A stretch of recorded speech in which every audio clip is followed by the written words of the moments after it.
Bonjour. Bonjour à tous, bienvenue en direct sur ce Facebook Live organisé par le laboratoire d'Eva. Je suis Gaëlle Bertruc, je suis florathérapeute et comportementaliste animalier. Je suis Béatrice Navarre, vétérinaire à domicile et florathérapeute. Nous venons en fait vous parler des élixirs floraux et des animaux, d'autant plus que nous venons d'écrire toutes les deux un livre qui est en fait comment prendre soin de son animal avec les fleurs de bac et les élixirs floraux. Donc, depuis 2015, la loi a évolué et a enfin reconnu les animaux comme des êtres doués de sensibilité. Nos animaux, en effet, éprouvent des émotions.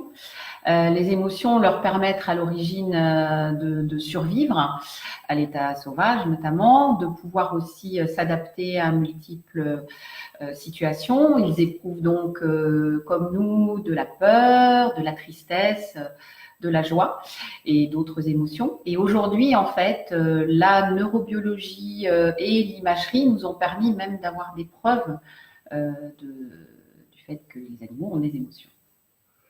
Alors, comment trouver les fleurs, les élixirs qui correspondent aux émotions de nos animaux? Le mieux, quand on est propriétaire, c'est de son animal. C'est nous qui le connaissons le mieux. Donc, vous pouvez observer peut-être un changement dans ses habitudes, que ce soit au niveau alimentaire, dans sa façon peut-être de ne plus vouloir jouer, peut-être le fait de ne plus avoir envie de sortir en balade. Ce sont des petits signes comme ça qui doivent vous alerter en vous disant que émotionnellement, voilà, il y a peut-être quelque chose à faire. Quand on est conseiller floral, il faut du coup, pour pouvoir donner des élixirs aux animaux, bien connaître en fait l'éthogramme de l'animal, sachant que ce sont les comportements normaux de l'animal en fonction en fait de son espèce. Alors, ce sont les mêmes fleurs que l'on donne, que ce soit pour les humains ou pour les animaux. Comment est-ce qu'on fait pour donner des fleurs aux animaux, Gaëlle? Alors, idéalement, ça sera dans la gamelle d'eau. Vous mettez 5 gouttes de votre flacon unitaire. Si vous avez plusieurs flacons, vous mettez 5 gouttes de chaque dans la gamelle d'eau que vous renouvelez tous les jours. Alors, bien sûr, des fois avec le chat, parce que le chat ne va pas toujours boire dans sa gamelle, il va préférer aller boire de l'eau courante au robinet ou ailleurs.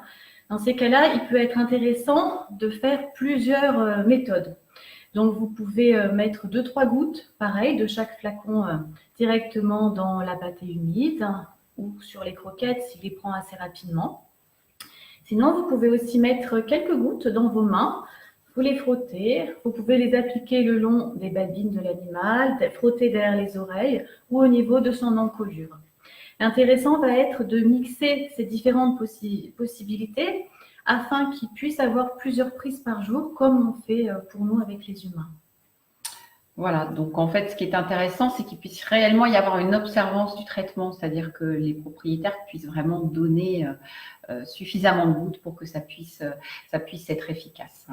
Puis si vous avez un animal qui accepte de prendre directement dans la gueule, il y en a qui se laissent faire, qui sont plutôt doux. Dans ces cas-là, vous pouvez mettre les 4 gouttes directement et idéalement 3 à 4 fois par jour aussi.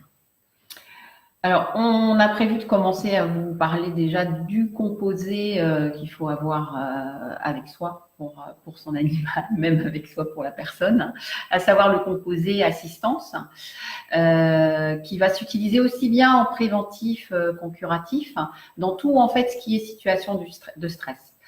Étant veto, je vais déjà vous dire que pour pouvoir mettre votre chat dans la boîte de transport pour l'emmener chez le veto ou même dans la salle d'attente lorsque l'animal stresse par rapport aux visites vétérinaires, il est bien de pouvoir employer en fait le composé assistance. Savoir que même en consultation pour les vétos, on peut très bien en pulvériser aussi au-dessus de la table de consulte au moment où on va sortir en fait l'animal de sa boîte.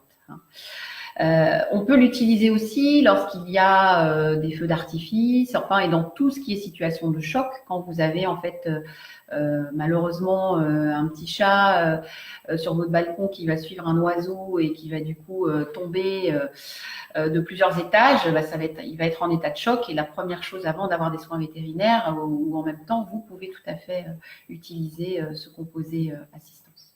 C'est vraiment la première porte d'entrée d'utilisation pour l'animal. Chez Deva, il existe aussi 4 autres composés, donc tout prêt à l'emploi. Vous trouverez séparation, qui est idéale surtout pour les séparations temporaires, quand la journée, par exemple, vous laissez votre animal quand vous partez au travail, ou si vous partez en vacances. Ça l'aidera surtout à retrouver de l'autonomie. Il existe le composé adoption, qui est idéal quand on prend un nouvel animal, ou il peut être utilisé aussi s'il y a une modification dans le foyer, un changement. Il y a les fleuves qui permettent de mieux vivre cela. Vous trouverez aussi concours, comme son nom l'indique, ça va aider l'animal à avoir un peu plus de confiance lors des concours, des expositions, et à gérer aussi la peur avec la peur du collectif et des autres animaux, des stimuli surtout. Et puis, il existe le composé transport qui, lui, va vous aider dans tous les transports. Alors, aussi bien au niveau des peurs qu'au niveau digestif. Voilà, ça aidera l'animal à avoir moins, par exemple, de vomissements ou de difficultés à ce niveau-là. Lors du transport, il faut savoir qu'on peut utiliser en complément aussi le composé assistance dont on a parlé, et que si le transport, on va le démarrer, le composé transport, avant de l'emmener, et ensuite dans la voiture, on peut très bien utiliser, si on voit que le chat miaule un petit peu, le chien est en train d'halter, utiliser en fait le composé assistance, sachant que là, le composé assistance, l'idéal c'est d'en mettre sur ses mains, de le passer sur les oreilles ou sur les babines de l'animal, parce qu'on va avoir du mal à pouvoir l'employer différemment en fait à ce moment-là. Alors après, on va vous parler en fait des composés personnalisés. Et en fait, on a sélectionné avec Gaëlle quelques situations qui concernent les chats et les chiens, puisque c'est le cœur de notre exercice. On va rappeler quand même qu'on peut utiliser les élixirs floraux chez tous les animaux. Et donc, on a sélectionné certaines situations, un petit peu comme dans notre livre où on a en fait sélectionné 70 symptômes. Et on va parler à chaque fois, si on avait à donner une seule fleur en unitaire, ça sera ce qu'on appelle un peu la fleur réflexe. Et puis ensuite, on va parler d'autres fleurs qu'on peut donner en fonction des subtilités. Là, on va commencer par une demande qu'on a très souvent. Il s'agit de l'élimination hors bac, ou on peut dire de la malpropreté. Donc, dans ces cas-là, le réflexe, ce sera le prunus. Le prunus est la fleur cherry plum. C'est la fleur vraiment de tout ce qui est compulsif. Ça va aider l'animal à, quand il y a ce côté-là au niveau perte de contrôle, de mieux maîtriser. Reprendre le contrôle. De reprendre le contrôle. Il y a bien sûr le pommier sauvage, le crabapple, qui est une fleur de purification qui aide beaucoup dans ces cas-là, votre animal, votre chat aussi. Sachant que le crabapple a aussi une action sur le toilettage. Donc les animaux qui vont avoir du mal à se toiletter, va aider à favoriser cette élimination. Ou ceux aussi qui vont trop se toiletter. De la même façon. Ensuite, dans cette situation, on peut aussi penser au bourgeon de marronnier, qui est bien sûr pour sortir des schémas répétitifs. Parce que souvent, quand il y a un souci de malpropreté, je pense en particulier beaucoup aux chats, ils ont tendance à recommencer, ça s'appelle les pipis sur le lit. Donc, pour sortir de ces cycles récurrents. Voilà, alors en fait, on parle plus d'élimination hors bac que de malpropreté, puisqu'il faut savoir que les animaux sont propres, ont acquis la propreté, les chats, notamment les chiens, mais qu'en fait, c'est souvent une réaction émotionnelle qui va faire que finalement, ils vont éliminer à d'autres endroits, et que c'est très souvent lié en fait à de l'anxiété. Et en fait, nous, le propriétaire ou les conseillers floraux, c'est important d'arriver à déterminer quelle est l'origine qui va avoir entraîné l'apparition en fait de ce symptôme entre guillemets, qui est souvent des pipis à l'horizontale sur différents supports. Après, ça peut être lié aussi à des supports qui ont été déjà avec beaucoup de pipi dessus. Donc, c'est vrai qu'il vaut mieux essayer de les éliminer, ces supports. Nous pouvons penser aussi au mimulus jaune, qui est pour les animaux qui sont très sensibles, qui peuvent être aussi un peu peureux. Donc, il peut y avoir ces mictions justement un peu émotionnelles. Un chien qui sera effrayé à l'arrivée d'une nouvelle personne qui arrive et de joie aussi, voilà, va émettre de l'urine comme ça. Donc, le mimulus va travailler là-dessus, va lui donner aussi, va le rassurer, travailler sur cette peur-là. Et puis, bien sûr, le tremble, Aspen, qui va sécuriser et travailler sur ce côté anxieux dont parlait Béatrice. Et puis, on a aussi dans les élixirs de Deva d'autres fleurs qui vont pouvoir intervenir pour apaiser en fait l'animal. Je ne sais plus si tu en as peut-être parlé avant. Je ne sais plus. La camomille, c'est le direct. Hein. La camomille et la valériane qui vont pouvoir rassurer et apaiser, voilà, l'animal à ce moment-là. Alors, un autre cas qu'on trouve, voilà, qu'on rencontre, hein, ce sont les cas qu'on appelle de dépression, hein, qui peuvent parfois être liés en fait à la disparition soit d'un autre animal, soit à la disparition d'un des membres de la famille. Hein.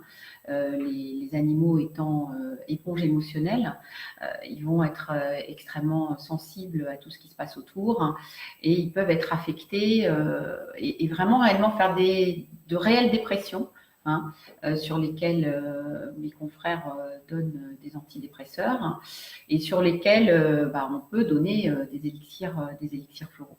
Donc dans les cas vraiment extrêmes, ça va être le châtaignier, qui va pouvoir permettre de sortir de cette torpeur en fait. Et la dépression chez l'animal, ça va être ne plus réagir, éventuellement ne plus manger, éventuellement ne plus bouger, ne plus avoir les réactions de joie en fait. Hein, quand on est propriétaire d'animal, on sait, on arrive à le voir.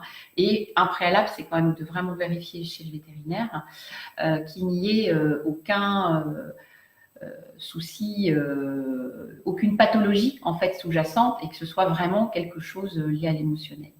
Et après, en fonction de la graduation de cette dépression, on pourra utiliser Gorse, qui sera pour une dépression un petit peu moins sévère que châtaignier, ou bien la gentiane, qui là va être vraiment une fleur qui va aider à persévérer, à retrouver de la motivation aussi, qui va être dans un cas encore un petit peu moins extrême. Je ne sais pas si tu as des choses à rajouter sur les autres. Non, très très bien. Ok. On va vous présenter aussi sinon un autre symptôme, une autre situation. Lorsqu'il y a donc un changement dans le foyer, par exemple la naissance, l'arrivée d'un bébé, et qu'on va avoir un chat ou un chien qui va être plutôt agressif. Donc là, le réflexe, ça sera toujours de penser au noyer. D'ailleurs, le noyer, l'élixir que nous utilisons le plus avec les animaux, parce qu'ils ont besoin de s'adapter, voilà, en permanence dans notre société. Ouais. Donc là, le réflexe, ce sera le noyer, qui va aussi, qui est une fleur de protection, une fleur de l'adaptabilité au changement. Donc c'est tellement déroutant pour eux quand il y a, selon certains animaux, quand il y a un changement de ce type. On peut aussi penser lorsqu'il y a un divorce ou une séparation dans le foyer, un grand qui part. Voilà, toute modification, le réflexe, ce sera le noyer.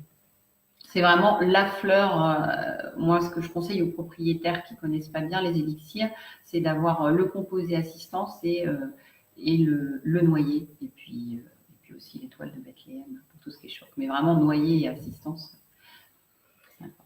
On pourra aussi penser à la chicorée. La chicorée va permettre à l'animal de retrouver de l'autonomie, surtout s'il était en fusion à ce moment-là. Donc, prenons le cas de l'arrivée d'une naissance.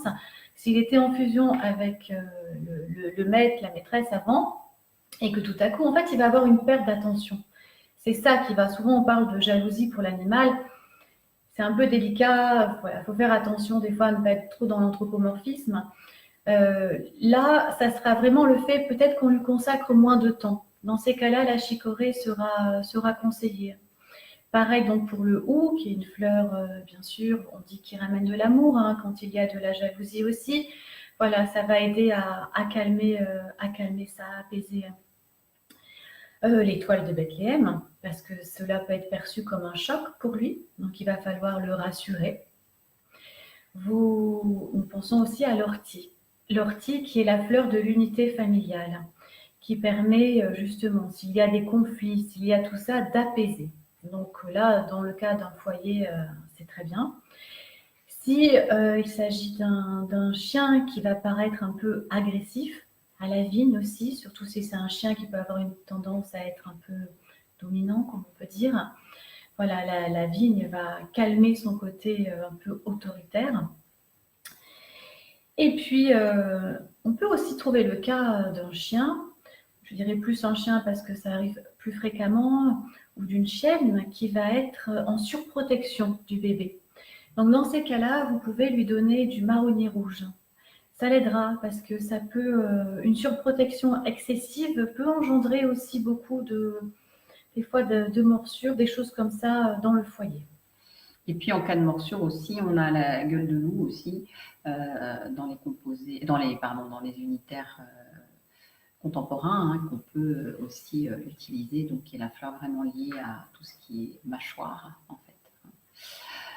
Voilà. Alors un autre changement important dans la vie des animaux, ce sont les déménagements. C'est d'ailleurs très bien de pouvoir les anticiper, de donner des choses avant. Mais bon, on peut se retrouver dans la situation où ça se passe pas bien et donner les fleurs à ce moment-là. Donc la première dont on a parlé tout à l'heure, qui est le noyer, hein, la fleur de l'adaptation au changement, qui est vraiment le réflexe à donner lors de déménagement. Après, les autres fleurs auxquelles nous pensons, il y a déjà l'étoile de Bethléem, puisque le déménagement peut être un choc, d'autant plus pour le chat, qui est plus territorial, même si maintenant c'est aussi un animal qu'on fait devenir social dans la vie avec nous. Mais comme en fait ils ont balisé tout l'intérieur de l'habitation par des phéromones, quand on va les amener dans un autre endroit, ils vont être complètement perdus. Hein. Donc l'étoile de Bethléem va être la fleur qui va permettre d'enlever l'empreinte du choc émotionnel lié en fait à ce déménagement. Après, on a l'épilobe qui est une fleur de transition qui va pouvoir favoriser cette transition. Si cette transition entraîne de l'anxiété, on pourra utiliser le tremble ou les autres fleurs telles que la camomille et la valériane qui vont apporter de l'apaisement, qu'on avait vu tout à l'heure. Et puis, il peut arriver qu'on ait un animal qui va, par exemple un chat, qui va se retrouver en milieu clos, alors qu'auparavant, il était dans une maison avec jardin, dans d'autres circonstances, on va dire, ou qui va se retrouver quand il se retrouve dans une plus petite surface. Et là, on préconise de lui donner du maïs doux, qui va lui permettre de mieux supporter cet enfermement, entre guillemets, et d'être, quand il va se retrouver moins en contact avec la nature, qui va donc faciliter ce changement. Alors avant de vous exposer d'autres cas, je regarde dans vos petits messages. N'hésitez pas, si vous avez des questions, à nous les poser. Ah, voilà, on n'avait pas trop suivi. Est-il préférable, pour répondre à une des questions, est-il préférable de diluer les élixirs dans un flacon de 30 ml avant de mettre dans la gamelle d'eau? Alors, en fait, c'est pas préférable ou non. Si vous ne donnez qu'une fleur, vous pouvez la mettre directement. Si vous faites un composé avec plusieurs fleurs, vous pouvez le mettre dans le flacon des 30 millilitres ou mettre les fleurs à l'unité. En fait, il n'y a pas de préférence. Hein. Non, il n'y a pas de préférence.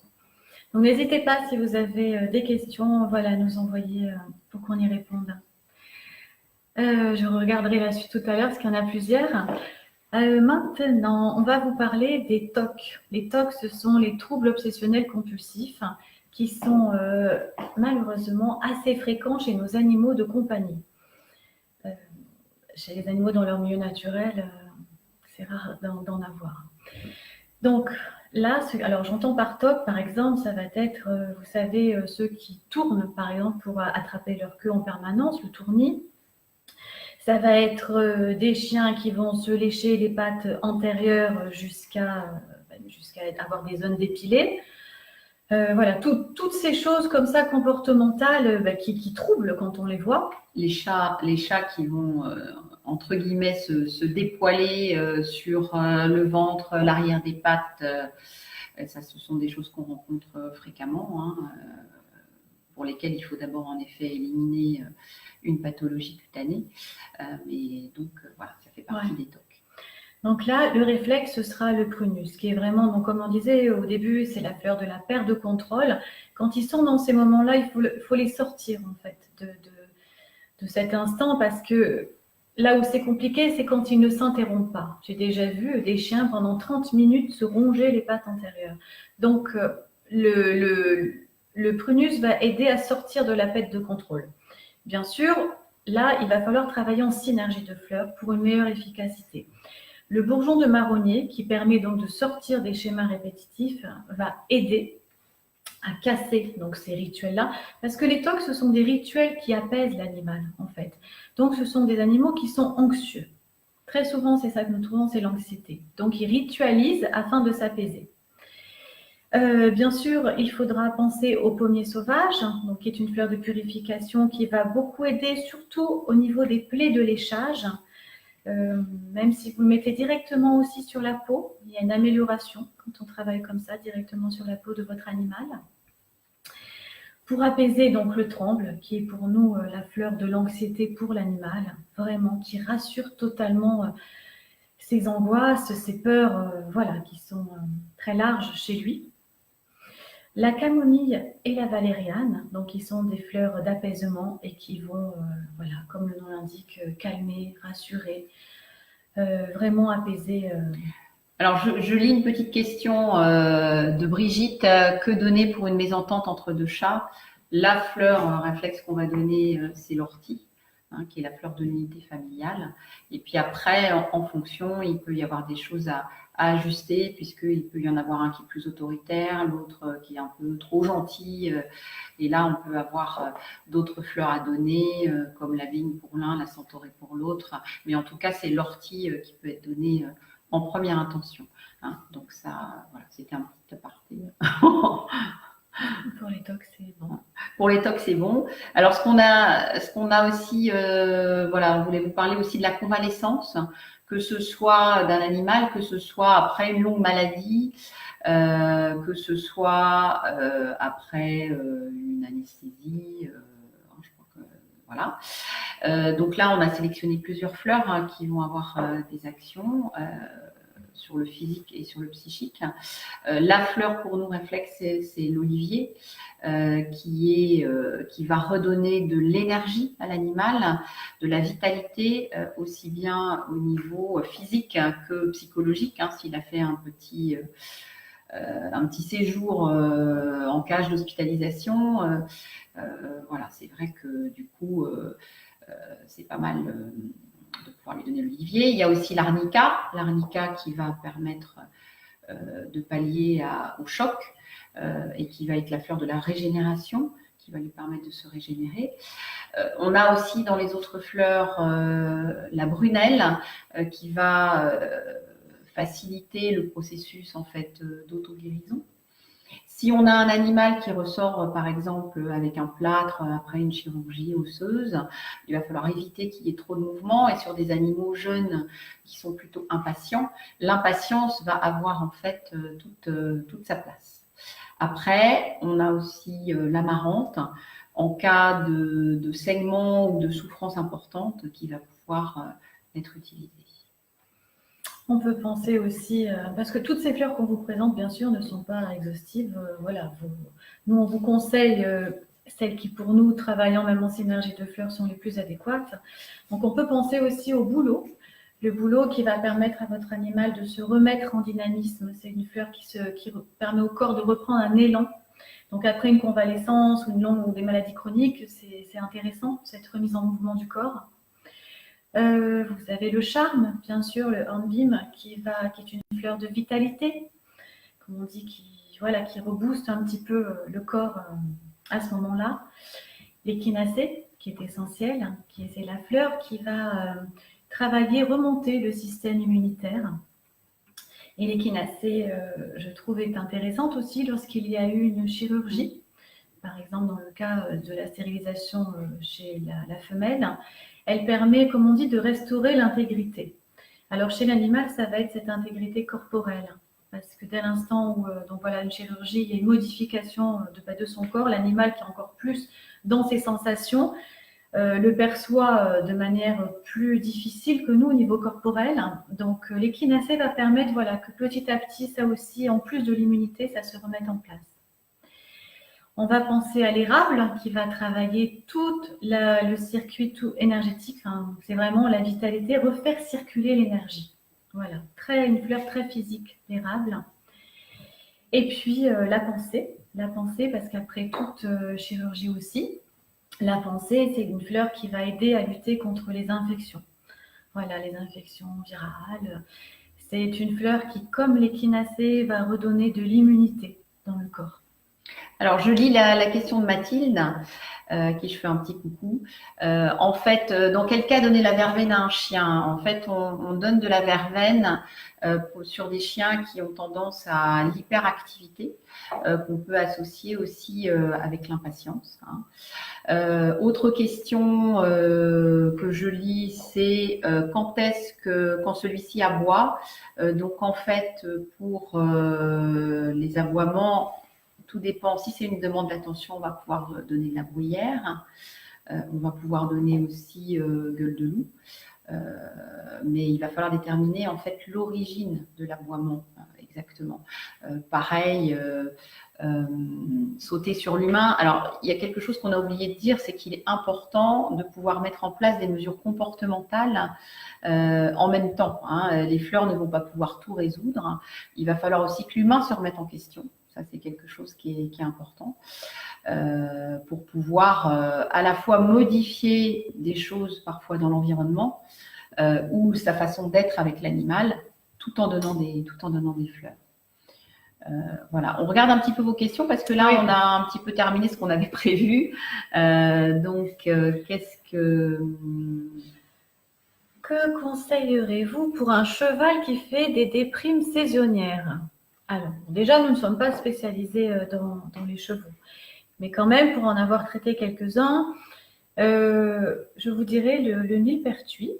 Voilà, comme on le donne beaucoup en humain aussi, le millepertuis. Et je le trouve très efficace dans tout ce qui est changement au niveau de saison qui entraîne une petite déprime. Après, il faut voir si c'est vraiment que la saison. Peut-être l'associer aussi au noyer, puisque le noyer, comme on disait, permet de s'adapter. Avec le millepertuis, va peut-être l'aider à passer ce cap de la automnale. Je crois que j'avais vu une question sur le physique. Quelqu'un qui a posé quelque chose par rapport à du diabète. J'avais vu tout à l'heure, Gaëlle, il me semble. On remonte, mais j'ai vu quelque chose passer sur le diabète. Mon chat fait du diabète. Voilà. Eh bien oui, il y a quelque chose. Alors, qui peut aider, attention, qui ne va pas remplacer l'insuline. Remplacer, bien sûr. Mais alors personnellement, j'ai accompagné plusieurs chats avec qui on a eu je trouve de très beaux résultats et où justement l'animal, au fur et à mesure de la prise, le vétérinaire pouvait vraiment baisser au niveau de l'accompagnement de l'insuline. Donc dans ces cas-là, c'est la chicorée. Voilà, la chicorée donne de très très bons résultats là-dessus. Je vous le conseille en complément du traitement de votre vétérinaire. Je pense que si vous n'avez pas d'autres questions, je pense qu'on a terminé. Voilà, bon, il y a plein de choses à dire. Donc on avait un petit peu sélectionné. Sachez que pour terminer, ce qu'on trouve nous important dans certains cas avec Gaëlle et avec d'autres conseillers floraux, c'est de pouvoir traiter l'humain en même temps que l'animal, si l'humain est d'accord, s'il le souhaite. Ne serait-ce que l'exemple des peurs. Si vous traitez les peurs chez un animal, les résultats seront meilleurs si cet animal un humain, un propriétaire extrêmement peureux, extrêmement angoissé, c'est vrai que ça risque de tenir moins longtemps dans le temps, alors que là, on va avoir de meilleurs résultats puisqu'il y aura une synergie des effets. Voilà. Écoutez, nous vous remercions de nous avoir suivis pour ce petit temps de présentation des élixirs pour les animaux. Merci de votre attention. Et puis, si vous voulez donc suivre les aventures un peu de ce livre que nous avons fait avec beaucoup d'amour, notre bébé, pour nos chers animaux, vous pouvez aussi suivre sur la page Facebook qui reprend le titre du livre, Prendre soin de son animal avec les fleurs de bac et d'autres élixirs floraux. Voilà. Merci beaucoup à tous. À bientôt. Au revoir.